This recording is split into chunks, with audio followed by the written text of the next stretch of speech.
नमस्कार। जैसा कि अरविंद जी ने अपने ट्वीट में कहा 22 तारीख को, आपको मालूम होगा कि हम लोगों ने गोवा में भी चुनाव लड़ने का फैसला किया है। 22 तारीख को गोवा में एक ऐतिहासिक रैली हुई। उम्मीदों से कहीं ज़्यादा गोवा के किसी भी व्यक्ति को ऐसा विश्वास नहीं था कि गोवा में भी आम आदमी पार्टी के लिए इतनी प्यार, इतनी मोहब्बत और इतना उत्साह दिखेगा। और ये उत्साह इसलिए वहाँ पे हुआ कि वहाँ पुरानी कांग्रेस की सरकार जो 2012 तक थी, वो पूरी तरह से विफल रही थी और बड़ी उम्मीदों के साथ गोवा की जनता ने बीजेपी की सरकार को चुना था। उनके वायदों के पर भरोसा कर चुना था। लेकिन पिछले 4 सालों में हर व्यक्ति की जुबान पर गोवा में एक ही बात है कि कांग्रेस बहुत भ्रष्ट थी, लेकिन बीजेपी की सरकार उससे भी ज़्यादा भ्रष्ट निकली।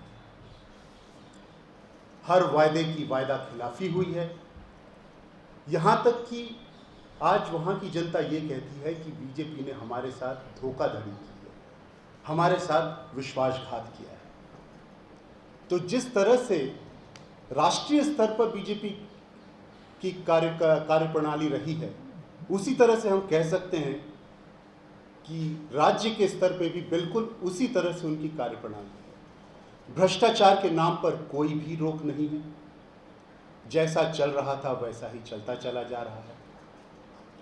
गोवा में माइनिंग के 35,000 करोड़ के घोटाले के ऊपर उसको सामने रखते हुए बीजेपी की सरकार आई थी, इस वायदे के साथ कि जो भी इसमें दोषी होगा उसे सज़ा दी जाएगी। वहाँ पे कैसीनो का एक कल्चर है, उसे बंद करने की बात लेकर बीजेपी की सरकार आई थी, उसकी भी वायदा खिलाफी हुई। गोवा का टूरिज़्म आज बुरी तरह से प्रोस्टिट्यूशन, ड्रग्स से घिरा हुआ है, गैम्बलिंग उससे घिरा हुआ है। और वहाँ के मिनिस्टर्स भी इस बात को मानते हैं। आज के ही अखबार में पढ़ा मैंने कि एक तरफ चीफ मिनिस्टर कहते हैं कि यहाँ तो ऐसा ड्रग का कोई खास कारोबार है ही नहीं, और या अगर ड्रग्स है तो ये तो हर जगह होता है। और दूसरी तरफ उनके मिनिस्टर खुद कहते हैं कि हाँ, यहाँ पे ड्रग्स का बुरा हाल है। ड्रग्स के नाम पर बच्चों को तो गिरफ्तार कर लिया जाता है जो उनका सेवन करते हैं, लेकिन उन व्यक्तियों के या उन एजेंसीज के या उन माफिया के खिलाफ कोई भी एक्शन आज 5 साल में, 4 साल में नहीं हुआ जो इन ड्रग्स की सप्लाई करता है। गोवा का हर व्यक्ति एक बहुत ही खूबसूरत राज्य का वासी है और उम्मीद करता है कि जितने भी टूरिस्ट वहाँ आएँ वो गोवा की खूबसूरती का आनंद लें, उसकी नदियों का, पहाड़ों का, समुद्र का, बीचेस का आनंद लें।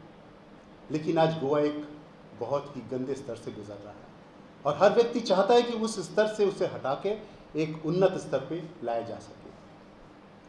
वहाँ फिशिंग आज डोलड्रम्स में पड़ी हुई है। फार्मिंग की स्थिति यह है कि 75% से ज़्यादा ज़मीन पे खेती नहीं होती है। यहाँ तक कि सब्जियाँ भी आसपास के राज्यों से लाई जानी पड़ती है। हेल्थ केयर सिस्टम चरमराया हुआ है, एजुकेशन का सिस्टम चरमराया हुआ है। और पर्रिकर जी और अभी के चीफ मिनिस्टर, मुख्यमंत्री जी पार्सेकर जी हर तरह से बुरी तरह से विफल रहे हैं। यहाँ तक कि उन्होंने पिछले महीने ये कहा कि हम ये भी वायदा नहीं कर सकते कि 80% जॉब्स हम गोवा के लोगों को दे सकें। अगर सरकार पूरी तरह से विफल रही है तो उन्हें या तो इसको ठीक करने के लिए कुछ करना चाहिए या फिर अपना इस्तीफा देकर किसी और को आने का मौका दिया जाना चाहिए। आम आदमी पार्टी ने पिछले कुछ दिनों में जनता से मिलकर जिस तरह से वहाँ जनता के वेग को उभारा है, जिस तरह से उनके दुखों को उभारा है और पता चला है, और जिस तरह से जनता ने उसे साथ दिया है, हमारी पूरी उम्मीद है कि इस आने वाले चुनाव में आम आदमी पार्टी ही वहाँ पे सरकार बनाएगी। धन्यवाद।